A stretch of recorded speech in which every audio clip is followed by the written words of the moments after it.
I'm here, Farina Mohammed. Let's move on. Second half of today's topic is the Great Economic Depression. In second world war जो है वो लड़ा गया है 1936 से 1947 के बीच में।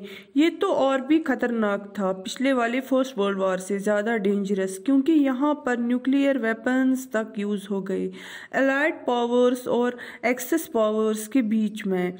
अलाइड पावर्स में वही कंट्रीज़ थी, यानी कि England, France, UK, US, Russia.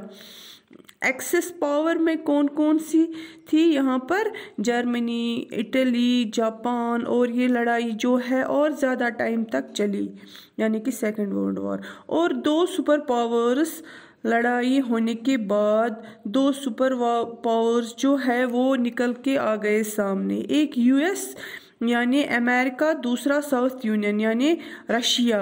ये दो सुपर पावर्स निकल के आ गए जाके, इनके भी इसमें कोल्ड वॉर जो है वो चलते रहे आपस में, क्योंकि दोनों की थॉट्स अलग अलग थी। जो अमेरिका था वो कैपिटलिस्ट कंट्री था और रशिया जो है कम्युनिस्ट कंट्री थी। आपस में इन दोनों के बीच में क्लैशेस चलते रहते थे, लेकिन वो कोल्ड फॉर्म में लड़ाई कभी भी नहीं हुई। उसके बाद लेकिन अमेरिका जो है उसका पावर यहाँ पर काफ़ी बढ़ गया, क्योंकि रशिया को जो है बाद में डिवीजन कर दिया। वो अमेरिका का ही समझो एक रीज़न था जिसकी वजह से रशिया का डिवीजन हो गया। अब हम सेटलमेंट देखते हैं, कौन सा है यहाँ पर इतना बड़ा वॉर हुआ, सबके इकोनॉमी की धज्जियां उड़ गई। तो यूएस ने सोचा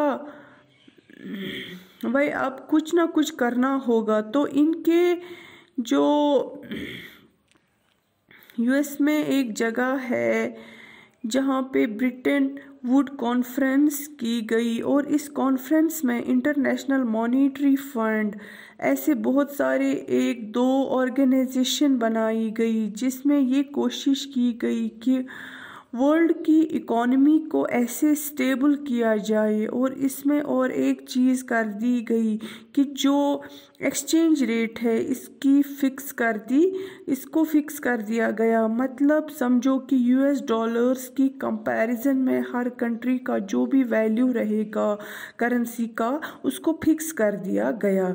यानी for example $1 equal to 100 rupees, और एक स्टैंडर्ड बनाया गया यूएस करेंसी को। अब हुआ क्या आगे जाके, क्योंकि जो कंट्रीज़ कॉलोनाइज करती थी दूसरी कंट्रीज़ को, यूरोपियन कंट्री, इनकी हालत ख़राब है।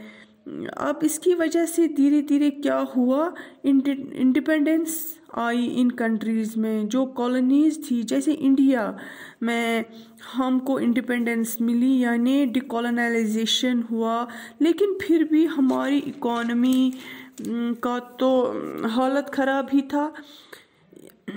वी हैड हैंडीकैप्ड इकोनॉमी, कुछ अच्छी इकोनॉमी थी ही नहीं, हमारी इकोनॉमी तो बर्बाद हो गई थी, यानी कि इंडिया की ब्रिटिश राज की वजह से। तो जो भी डेवलपमेंट ऐसी कंट्रीज़ इंडिपेंडेंट कंट्रीज़ में हुई, तो इन लोगों ने G77 ऑर्गेनाइजेशन को आगे जाके फॉर्म किया, बनाया, यानी फ्लोटिंग एक्सचेंज रेट वापस से इंट्रोड्यूस कर दी गई। मतलब कि रुपीज़ एंड डॉलर्स, क्योंकि वैल्यूज़ जो है वेरी करती रहती थी आपस में, तो ये चीज़ आ गई। इसके बाद में इंडिया ने भी डेवलप किया।